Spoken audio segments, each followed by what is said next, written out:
Town planning అనుమతుల కోసం అధికారులు నాయకులు చుట్టూ తిరిగే పరిస్థితి లేకుండా నేరుగా దరఖాస్తుదారుని ఇంటి వద్దే అనుమతులు మంజూరు చేసే విధానాన్ని తీసుకొస్తున్నట్లు పురపాలక శాఖ మంత్రి నారాయణ తెలిపారు.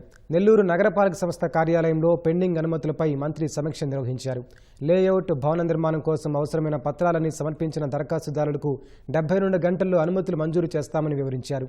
డాక్యుమెంట్లు సమర్పించని వారి కోసం నేరుగా ఇళ్ల వద్దకే ప్రత్యేక కమిటీ వెళ్లి పరిశీలించి అనుమతులు మంజూరు చేస్తుందని చెప్పారు.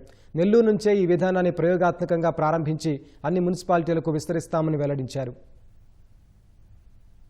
ఈ ప్రభుత్వం వచ్చిన తర్వాత అనేక సంస్కరణలు చేశాము. ఈ సంస్కరణ ఫలితం ఏంటంటే ఎవరైతే టౌన్ ప్లానింగ్ అప్లై చేసుకున్నారో వాళ్ళకి కేవలం 3 రోజుల్లో 25% అప్లికేషన్స్ ని town planning department Nellore corporation లో క్లియర్ చేశారు. 10 రోజుల్లో 67% అప్లికేషన్స్ క్లియర్ చేశారు. కొన్ని పెండింగ్ మీరు ల్యాప్టాప్ తీసుకొని వెళ్ళకపోండి, క్యాట్ సాఫ్ట్వేర్ ఉండి తీసుకోండి, అక్కడికక్కడే అంటే ముందు ఫోన్ చేయమంటుండ ఈ షార్ట్ ఫాల్స్ ఉన్నాయి, ఇవన్నీ మీరు రెడీ చేసుకుంటే మేము మీ ఇంటి దగ్గరికి వచ్చి పర్మిషన్ ఇస్తాం అనే సిస్టమ్ తీసుకురామంటుండ.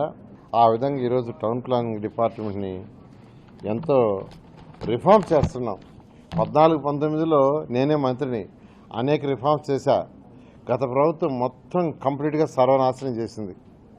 టీడీఆర్ బాండ్లని వాళ్ళు ఇష్టం వచ్చినట్టు ఇచ్చేసి ఎన్నో కోట్ల రూపాయలు ప్రభుత్వానికి నష్టం తీసుకొచ్చింది.